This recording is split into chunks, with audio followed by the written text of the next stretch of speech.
There wasn't one particular moment, really. Instead, it was a series of moments. I had always been sort of a daydreamy kind of girl who imagined her life as a movie. I mean, complete with a soundtrack. And in school, I almost always I was plugged into my iPod, and music just made the world more beautiful, made me walk taller. And then there was a laugh track too, especially when my parents were involved in my family. I mean, they're completely ridiculous. Get-togethers were sitcom worthy. So much so that I'd want to stand up and look around and say, okay, where's the camera? Where's the crew? Who's writing this shit? And then there were the family vacations where I'd be sitting in the car, gazing out the window, listening to the music, and I could see the camera panning up and back, moving from a close-up on my face to a full establishing shot of the car and the road sprawled out ahead of me. That was always kind of magical. But living inside a movie world wasn't all good, because you can only transform reality so much in your mind. There was one thing that I just couldn't change, and that was this lack of one wonderful climactic scene where I would have this realization and then the boy would come rushing at me and admit his love for me. It was just something I always dreamed of, but deep down I knew it wasn't going to happen.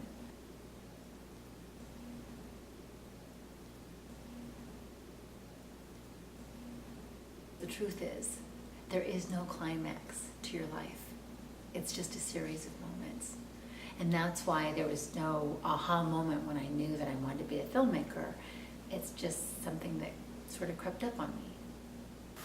And your frustration with only being able to transform reality, as you said, to a certain extent, did that have an effect on your films? Oh, yes, very much. That's why I wanted to make realistic films. There are plenty of films that allow us to escape. What we need is a dose of reality, so to speak. When you say dose of reality, do you mean snap them out of their fantasy worlds? God, no. No, I think one of the most wonderful things are fantasy. By no means would I want people not to have that, to lose their imagination. No, what I mean is a very live, emotionally honest telling of true happenings and feelings, so much so that I can connect to someone, even if it's just one someone, and say, you know that time that you had a horridly boring day sitting on the couch watching TV with your dog, or the day that you were diagnosed with bipolar disorder and your life rewrote itself before your eyes, or the time that you wanted to speak to that someone and you were trying to muster up the courage to do it, and then you chickened out, and then you couldn't help but think that they were your soulmate and you fucked everything up. Remember that time? Well, you're not so crazy to think that. It's not so uncommon. I think that most of the popular movies today, they just gloss over the gritty details of life, or hardly touch on them at all. And so much so that they can all get resolved magically to have this happy ending. But in reality, life's not like that. Very true. But now, what would you say to those who have criticized your films as downright depressing or a tearjerker if I ever saw one? Well, I'd have to say I agree. They can be depressing. But life is mostly depressing. The only way we get through this is because of each other. We need to have this connection. We need to have this empathy.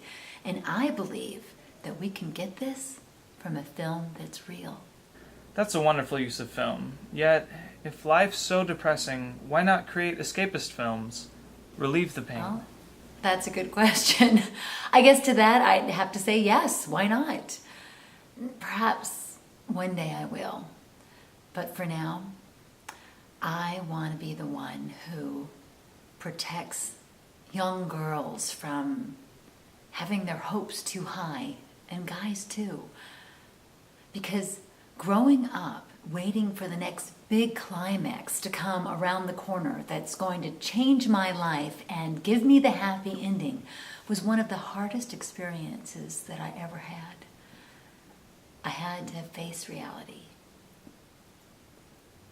And I fell hard. So let the others help them escape. I want to help protect them by having them face reality. Someone's got to do it.